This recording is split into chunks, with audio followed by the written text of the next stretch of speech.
Hospital rehabilitation waiting room. A young woman on crutches sits hunched over, eyes red from therapy, trembling hands. College students walk past. They snicker, whisper loud enough. Look at her legs. She ducks her head. Her voice cracks. Please don't laugh at my crutches. A single dad across the room looks up, calm eyes, protective. He stands, walks to her, speaks softly, but his words ring through the silent hall. Nobody laughs at a warrior's armor. The entire room freezes. Even the students stop. She looks up. That moment changes everything. Her name is Hannah Rivers, 24 years old, design student, former track athlete. 1 year ago, a car accident shattered her right leg, multiple surgeries, months of physical therapy. Crutches became her daily reality, but the physical pain wasn't the worst part. The stares were, the whispers, the pity, the way people looked at her like she was broken, damaged, less than. She stopped going to coffee shops, stopped meeting friends, stopped being the girl who ran marathons and designed bold fashion sketches. Now she just wanted to be invisible. Her mom drives her to therapy 3 times a week, always offers to walk her inside. Hannah always refuses. I can do it myself. She can't stand the thought of needing help, of being seen as weak. So she sits alone every single session, in the corner, hood up, eyes down. Across the waiting room sits Daniel Hart, 38, plumber, calloused hands, tired eyes, but kind. He's here with his son, 7 years old, bright smile, too much energy. Oscar comes for speech therapy, slight stutter, nothing serious, just needs practice forming certain sounds. Daniel never misses an appointment. Single dad, does everything alone. Work, laundry, homework, bedtime stories. Oscar's mom died 3 years ago. Daniel doesn't talk about it much, just keeps moving forward. For his son. The boy makes it easier. Oscar sees the world differently. Finds magic in ordinary things. Like today. Oscar finishes his session early, runs out into the waiting room. Too fast, too excited. His shoe catches the edge of Hannah's crutch. He stumbles, falls forward, catches himself on her knee. Hannah flinches, pulls back, expecting judgment, annoyance. But Oscar's eyes go wide, not with fear, with wonder. Whoa, your crutches look like superhero sticks. Hannah blinks, stares at him. The boy grins, points at the metal supports. Like Captain America's shield, but for walking. For the first time in months, Hannah's lips twitch, almost a smile. You think so? Oscar nods enthusiastically.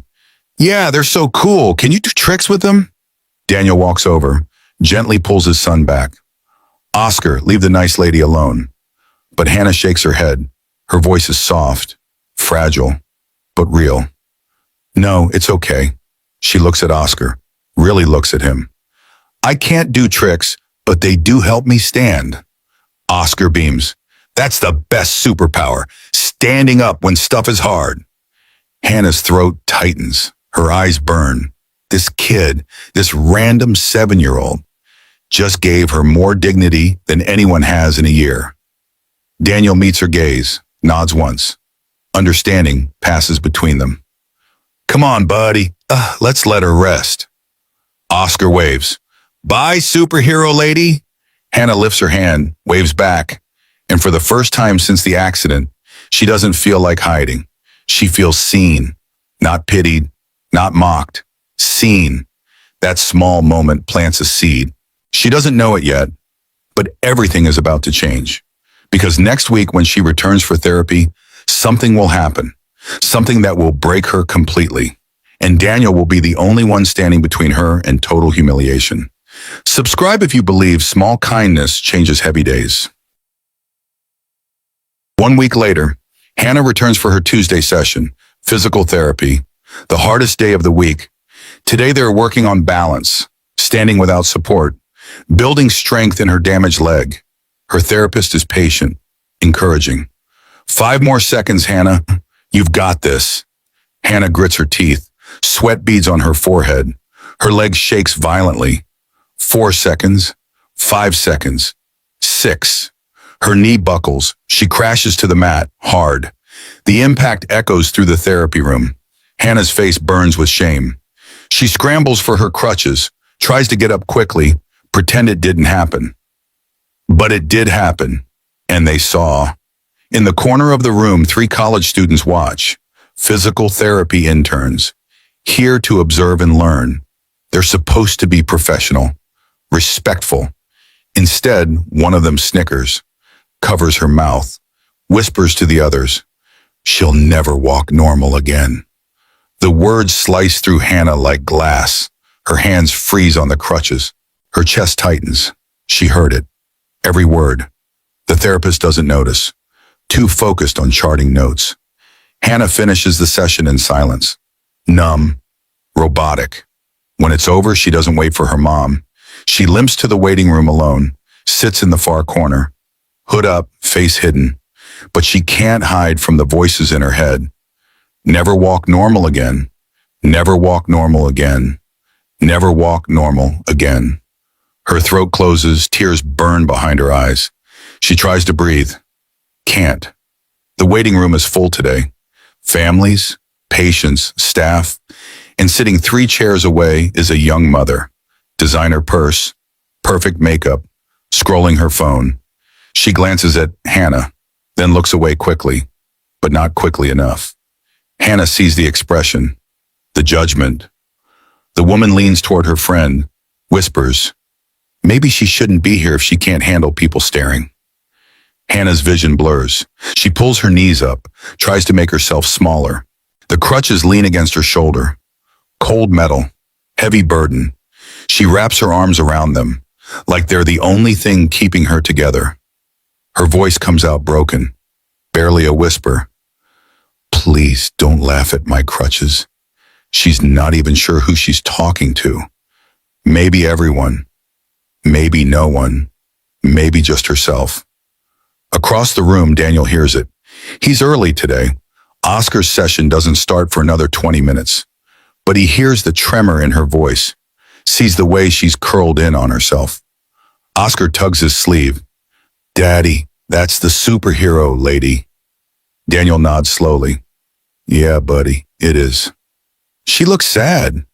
Daniel's jaw tightens.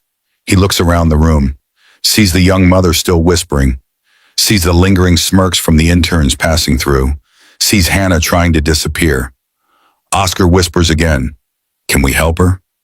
Daniel doesn't answer. He just stands, walks across the waiting room. Slow, deliberate. Every step is purposeful. He stops directly in front of Hannah. Crouches down, eye level. His voice is quiet, but it carries. Everyone in the room can hear. Nobody laughs at a warrior's armor.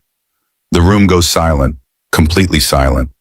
Hannah looks up, tears streaming down her face. Mascara smudged. "What?" Daniel's eyes are steady, calm, unwavering. "Those crutches, they're not a weakness." He gestures to the metal supports. "They're proof you're still fighting." Hannah's breath catches. The young mother shifts uncomfortably, looks away. The interns in the corner suddenly find their phones very interesting. Daniel doesn't move, doesn't break eye contact. "I don't know what you've been through, but I know this." He points to her crutches. "Every step you take with those is braver than anything most people will ever do." Hannah's lips tremble. "But they said I'll never." "They're wrong."